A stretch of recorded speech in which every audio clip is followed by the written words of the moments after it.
శ్రీ మహాగణాధిపతయే నమః. శ్రీమాత్రే నమః. మాచిరాజు భక్తి ప్రేక్షకులందరికీ నమస్కారం. నవగ్రహాలలో బుధుడు ఏప్రిల్ 11వ తేదీ అర్ధరాత్రి 12:56 కుంభరాశిలో నుంచి మీనరాశిలోకి ప్రవేశిస్తున్నాడు. అంటే బుధుడి మీన సంక్రమణం జరుగుతోంది. అలా మీనరాశిలోకి మారిన బుధుడు మళ్ళీ ఏప్రిల్ 30వ తేదీ ఉదయం 6:37 మీనరాశి నుంచి మేషరాశిలోకి మారతాడు.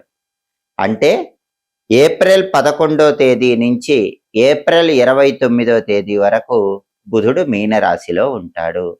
ఈ బుధుడి మీనరాశి సంచారం, బుధుడి మీన సంక్రమణం 12 రాశులకి ఎటువంటి ఫలితాలను కలిగింపజేస్తుందో, 12 రాశుల్లో ఏ రాశుల వాళ్ళకి బుధుడి మీన సంక్రమణం అనుకూల ఫలితాలు కలిగింపజేస్తుందో, ఏ రాశుల వాళ్ళకి బుధుడి మీన సంక్రమణం వ్యతిరేక ఫలితాలు కలిగింపజేస్తుందో, అనుకూల ఫలితాలు రెట్టింపు చేసుకోవటానికి, వ్యతిరేక ఫలితాలు తగ్గింపజేసుకోవటానికి బుధుడికి సంబంధించిన ఎలాంటి శక్తివంతమైన పరిహారాలు 12 రాశుల వాళ్ళు పాటించాలో ఏప్రిల్ 11వ తేదీ నుంచి ఏప్రిల్ 29వ తేదీ రాత్రి వరకు బుధుడు 12 రాశుల వారి రాశి ఫలితాల మీద ఎలాంటి ప్రభావాన్ని కలిగింపజేస్తాడో ఈ వీడియోలో మనం తెలుసుకుందాం. తదుపరి మకర రాశి. మకర రాశి వాళ్ళకి బుధుడి మీన సంక్రమణం వల్ల ఏర్పడేటటువంటి ఫలితాలు పరిశీలిస్తే మకర రాశి నుంచి లెక్కబెట్టినప్పుడు మకరం, కుంభం, మీనం అంటే కుజుడి సంచారంలో మార్పు జరిగిన మీనరాశి 3వ రాశి అవుతుంది. మకర రాశి వాళ్ళకి తృతీయములో అంటే 3వ స్థానంలోకి బుధుడు వచ్చాడు. జ్యోతిష శాస్త్ర గోచార గ్రంథాల ప్రకారం జన్మరాశి నుంచి చూసుకున్నప్పుడు వచ్చే 3వ రాశిలో బుధుడు ఉన్నట్లయితే అటువంటి బుధుడు వ్యతిరేక ఫలితాలను ఇస్తాడు. కాబట్టి ఏప్రిల్ 11 నుంచి ఏప్రిల్ 29వ తేదీ అర్ధరాత్రి వరకు కూడా మకర రాశి వాళ్ళకి నవగ్రహాలలో బుధుడు వ్యతిరేక ఫలితాలే ఇస్తాడు. ఎలాంటి వ్యతిరేక ఫలితాలు ఇస్తాడు? ఆ వ్యతిరేక ఫలితాలు అధిగమించాలంటే బుధుడికి సంబంధించిన ఎటువంటి శక్తివంతమైన పరిహారాలు మకర రాశి వాళ్ళు చేసుకోవాలి? ఈ విషయాలు పరిశీలిస్తే 3వ స్థానంలో ఉన్న బుధుడు మకర రాశి వాళ్ళకు ప్రధానంగా బుద్ధిమాంద్యాన్ని కలిగింపజేస్తాడు. బుద్ధిమాంద్యం అంటే ఒక విషయంలో చురుకుతనం లోపించేలాగా చేస్తాడు. ఏదైనా ఒక విషయంలో ఇరుపక్షాల వాదనలో విన్నప్పుడు నిర్ణయం చెప్పాలంటే ఆ నిర్ణయాన్ని మకర రాశి వాళ్ళు చెప్పలేకపోతారు. అలాగే ఏదైనా ముఖ్యమైన పని చేయాలనుకున్నప్పుడు కూడా ఆ పనిలో సమయానుకూలంగా నిర్ణయాలు తీసుకోవాల్సి వస్తే ఆ నిర్ణయం తీసుకోలేరు. బుద్ధికి ఆ మందత్వాన్ని 3వ స్థానంలో ఉన్న బుధుడు మకర రాశి వాళ్ళకి ఈ సమయంలో కలిగింపజేస్తాడు. అలాగే బుద్ధి మాంద్యంతో పాటు బుద్ధిహీనత అనేది ఏర్పడుతుంది. దానివల్ల చాలా విషయాల్లో నష్టపోయే సూచనలు ఎక్కువగా ఉన్నాయి. మీరేదైనా అనుకుంటే మాత్రం చెప్పకపోతే నష్టపోతారు. మీ తెలివితేటలు ఉపయోగించి మీరు అనుకున్నది ప్రణాళికాబద్ధంగా ఎదుటి వాళ్ళకి చెప్పండి. అలా చెప్పకపోతే క్రమక్రమంగా బుద్ధిమాంద్యం పెరిగిపోతుంది, బుద్ధిహీనత కూడా పెరిగిపోతుంది. దానివల్ల చాలా విషయాల్లో మకర రాశి వాళ్ళు ఈ సమయంలో నష్టపోయే అవకాశాలు ఉన్నాయి. అలాగే మకర రాశి వాళ్ళు బంధుమిత్రులతో కారణం లేకుండా వాద ప్రతివాదాలు చేస్తూ ఉంటారు. చిన్న విషయానికే గొడవ పెద్దది చేసుకుంటూ ఉంటారు. అలా బంధువులతో గొడవ పడుతూ ఉంటారు, మిత్రులతో గొడవ పడుతూ ఉంటారు, లేనిపోని విరోధాలు కొని తెచ్చుకుంటూ ఉంటారు. దానివల్ల కూడా అనేక రకాలైన ఇబ్బందులు పొందుతారు. కాబట్టి సాధ్యమైనంత వరకు మకర రాశి వాళ్ళు ఏప్రిల్ 11 నుంచి ఏప్రిల్ 29 అర్ధరాత్రి వరకు బుధుడు 3వ స్థానంలో ఉన్నాడు కాబట్టి బంధుమిత్రులతో అకారణంగా గొడవలకు వెళ్ళకండి. వాళ్ళు చెప్పిన దానికి సరేననటం లేదా మౌనంగా ఉండటం చేయటం చాలా అవసరం.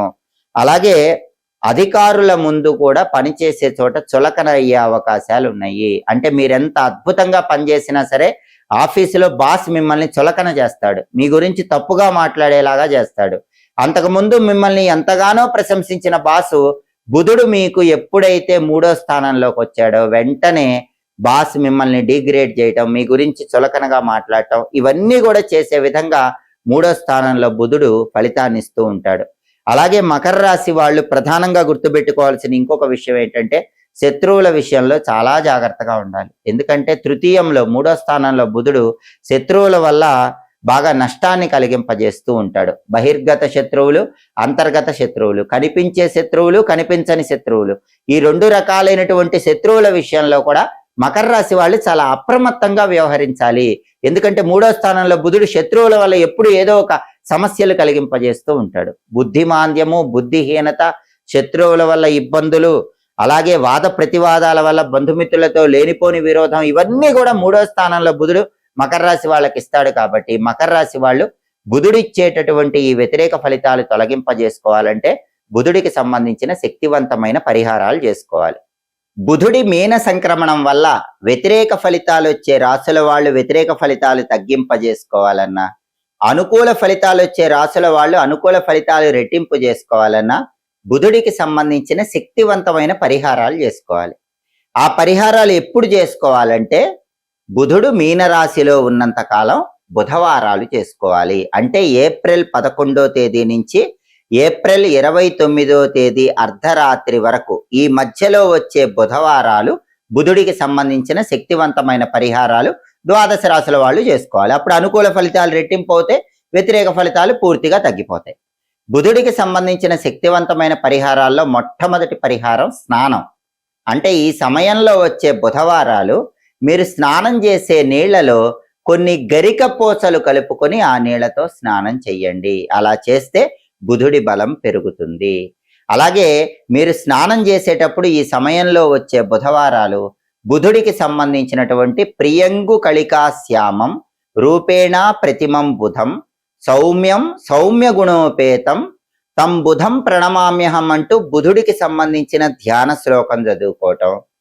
ఒకవేళ ధ్యాన శ్లోకం చదువుకోవటం వీలు కాకపోతే బుం బుధాయ నమః అనే సులభమైన మంత్రాన్ని స్మరించుకుంటూ బుధవారాలు స్నానం చేయటం చెయ్యాలి.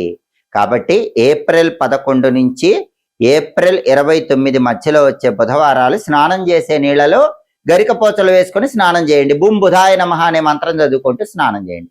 స్నానం చేసిన తర్వాత బుధుడికి ప్రియమైన దిక్కు ఉత్తర దిక్కు కాబట్టి మీ గృహంలో హాల్లో ఉత్తర దిక్కులో ఒక పీట ఏర్పాటు చేసి ఆ పీటకు పసుపు రాసి కుంకుమ బొట్లు పెట్టి ఆ పీట మీద బియ్య పిండితో ముగ్గు వేసి ఒక మట్టి ప్రమిదలో ఇంకొక మట్టి ప్రమిద ఉంచి ఆవు నెయ్యి పోసి 5 ఒత్తులు కలిపి ఒక ఒత్తిగా చేసి ఆ ఒత్తి ఉత్తర దిక్కు వైపు వెలిగేలా దీపం పెట్టండి. దీన్ని బుధ దీపం అనే పేరుతో పిలుస్తారు.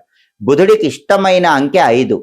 బుధుడికి ఇష్టమైన దిక్కు ఉత్తర దిక్కు. అందుకే బుధుడు యోగించాలన్నా బుధుడిచ్చే వ్యతిరేక ఫలితాలు తగ్గాలన్నా బుధ దీపాన్ని బుధవారాలు ఈ సమయంలో వెలిగించాలి. అందుకే బుధుడికి ఇష్టమైన ఉత్తర దిక్కులో తెల్ల ఒత్తులు 5 కలిపి ఒక ఒత్తిగా చేసి ఆ ఒత్తి ఉత్తరం వైపు వెలిగేలాగా దీపాన్ని వెలిగించండి. హాల్లో ఈ బుధ దీపం అనేది కనీసం బుధవారాలు గంట సేపు వెలిగేలాగా చూడండి.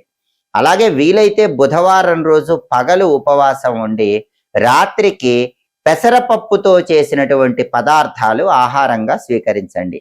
పెసరపప్పుతో చేసినటువంటి ఏ పదార్థం అయినా సరే, బియ్యము పెసరపప్పు కలిపి పొంగల్ తయారు చేస్తారు, అలాంటివైనా సరే ఏదైనా పెసరపప్పుతో చేసిన పదార్థాలు బుధవారం రాత్రిపూట ఆహారంలో స్వీకరించండి. పగలు ఉపవాసం ఉండండి. దానివల్ల కూడా బుధుడు విశేషంగా యోగిస్తాడు. అలాగే బుధవారం పూట పెసలతో చేసిన పదార్థాలు ఎవరికైనా పంచిపెట్టినా కూడా బుధుడు తన అనుగ్రహాన్ని కలిగింపజేస్తాడు. పెసలు కానీ పెసరపప్పుతో చేసిన పదార్థాలు కానీ ఎవరికైనా పంచిపెట్టండి. ఉడకబెట్టిన పెసలు పంచిపెట్టినా కూడా చాలా మంచిది. ఉడకబెట్టిన పెసలు కానీ నానబెట్టిన పెసలు కానీ గోమాతకు బుధవారం పూట ఆహారంగా తినిపించినా కూడా బుధుడి బలాన్ని పెంచుకోవచ్చు. బుధుడిచ్చే వ్యతిరేక ఫలితాలు తగ్గిపోతాయి. అలాగే ఏప్రిల్ 11 నుంచి ఏప్రిల్ 29 రాత్రి మధ్యలో వచ్చే బుధవారాలు బుధహోరలో పంతులు గారికి పెసలు దానం ఇవ్వండి. బుధవారం ఉదయం 6 నుంచి 7 మధ్యలో కానీ, మధ్యాహ్నం 1 నుంచి 2 మధ్యలో కానీ, రాత్రి 8 నుంచి 9 మధ్యలో కానీ బుధహోర ఉంటుంది. ఈ బుధహోర ఉన్న సమయంలో 1.25 కేజీ పెసలు ఆకుపచ్చ వస్త్రంలో మూటగట్టి దేవాలయ ప్రాంగణంలో పంతులు గారికి దానం ఇచ్చినా కూడా బుధుడి బలాన్ని పెంచుకోవచ్చు. అలాగే బుధుడికి ఒక అంతరిక్ష అధిదేవత అమ్మవారు ఉంది. ఆవిడ పేరు షోడశి మహాదేవి. మీరు ఏ పరిహారాలు చేసుకోలేకపోయినా ఏప్రిల్ 11 నుంచి ఏప్రిల్ 29 మధ్యలో వచ్చే బుధవారాలు షోడశి మహాదేవి స్తోత్రం వినండి. ఆ స్తోత్రం విన్నా కూడా బుధుడు విశేషంగా యోగిస్తాడు. అలాగే తులసి కోటకు పూజ చేస్తే కూడా బుధుడు విపరీతంగా యోగిస్తాడు. ఈ సమయంలో వచ్చే బుధవారాలు ఉదయం కానీ సాయంత్రం కానీ తులసి కోట దగ్గర ఆవు నెయ్యి దీపం పెట్టండి. తులసి కోట చుట్టూ 9 ప్రదక్షిణలు చేయండి. తులసి కోట మొదట్లో తెల్లటి పుష్పాలు గులాబీ పూలు ఉంచండి. ద్రాక్ష పండ్లు కానీ, దానిమ్మ పండు గింజలు కానీ, అరటి పండ్లు కానీ తులసి కోట దగ్గర నైవేద్యంగా పెట్టి నమస్కారం చేసుకోండి. ఓం బృందావన్యై నమః ఈ మంత్రం చదువుతూ తులసి కోటకు ప్రదక్షిణలు చేయండి. తులసి కోటకు పూజ చేసినా, తులసి కోట దగ్గర ప్రదక్షిణలు చేసినా, దీపం పెట్టినా కూడా బుధవారం పూట నవగ్రహాల్లో బుధుడు విశేషంగా యోగిస్తాడు. అలాగే బుధుడికి ఇద్దరు అధిష్టాన దైవాలు ఉన్నారు, ఒకరు గణపతి, ఇంకొకరు విష్ణుమూర్తి. కాబట్టి బుధవారం పూట గణపతి ఆలయానికి వెళ్ళండి, దర్శనం చేసుకుని ఆలయంలో 5 ప్రదక్షిణలు చేయండి. ఒకవేళ దేవాలయానికి వెళ్ళలేకపోతే ఇంట్లో అయినా సరే బుధవారం గణపతిని గరిక ఎర్ర పుష్పాలతో పూజించటం, గణపతి దగ్గర కొబ్బరి నూనె దీపం 5 ఒత్తులేసి వెలిగించటం, దాంతో పాటుగా గం గణపతయే నమః అనే మంత్రం చదువుకోవటం, ఇవన్నీ చేస్తే కూడా నవగ్రహాల్లో బుధుడు అనుకూలిస్తాడు. బుధవారం సంకటనాశక గణేష స్తోత్రాన్ని చదివినా విన్నా కూడా బుధుడు విశేషంగా యోగిస్తాడు. అలాగే బుధుడికి విష్ణుమూర్తి కూడా అధిష్టాన దైవం కాబట్టి బుధవారం పూట విష్ణు సహస్రనామం విన్నా కూడా బ్రహ్మాండంగా బుధుడు యోగిస్తాడు. అలాగే ఓం నమో భగవతే వాసుదేవాయ మంత్రాన్ని బుధవారం వీలైనన్ని సార్లు చదివినా, విష్ణు సంబంధమైన ఆలయానికి వెళ్లి ధ్వజస్తంభం దగ్గర దీపం పెట్టినా కూడా బుధుడికి అధిష్టాన దైవం విష్ణుమూర్తి కాబట్టి బుధుడు విశేషంగా యోగిస్తాడు. కాబట్టి నవగ్రహాలలో బుధుడు మీనరాశిలోకి ప్రవేశించటం వల్ల ఏప్రిల్ 11వ తేదీ నుంచి ఏప్రిల్ 29వ తేదీ మధ్యలో వచ్చే బుధవారాలు, ఈ పరిహారాల్లో ఏ పరిహారాలు చేసుకున్నా సరే బుధుడు తన అనుగ్రహాన్ని కలిగింపజేస్తాడు. 12 రాశుల వాళ్ళు ఏ రాశులైతే బుధుడు వ్యతిరేక ఫలితాలు ఇస్తున్నాడో ఆ వ్యతిరేక ఫలితాలు తగ్గింపజేసుకోవచ్చు, ఏ రాశులైతే బుధుడు అనుకూల ఫలితాలు ఇస్తున్నాడో ఆ అనుకూల ఫలితాలు రెట్టింపు చేసుకోవచ్చు, బుధుడి సంపూర్ణమైన అనుగ్రహానికి సులభంగా పాత్రలు కావచ్చు. ఎప్పటికప్పుడు జ్యోతిష శాస్త్ర పరంగా ఖగోళంలో గ్రహాల సంచారంలో వచ్చే మార్పుల గురించి తెలుసుకోవాలనుకుంటున్నారా?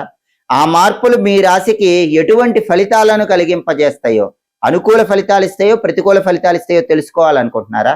అనుకూల ఫలితాలు రెట్టింపు అవటానికి, ప్రతికూల ఫలితాలు తగ్గింపజేసుకోవటానికి ఎలాంటి పరిహారాలు చేసుకోవాలో తెలుసుకోవాలనుకుంటున్నారా? అయితే మా మాచిరాజ్ భక్తి ఛానల్ తప్పకుండా చూడండి. మా వీడియోస్ మీకు నచ్చినట్లయితే మా ఛానల్ లైక్ చేయండి, కామెంట్ చేయండి.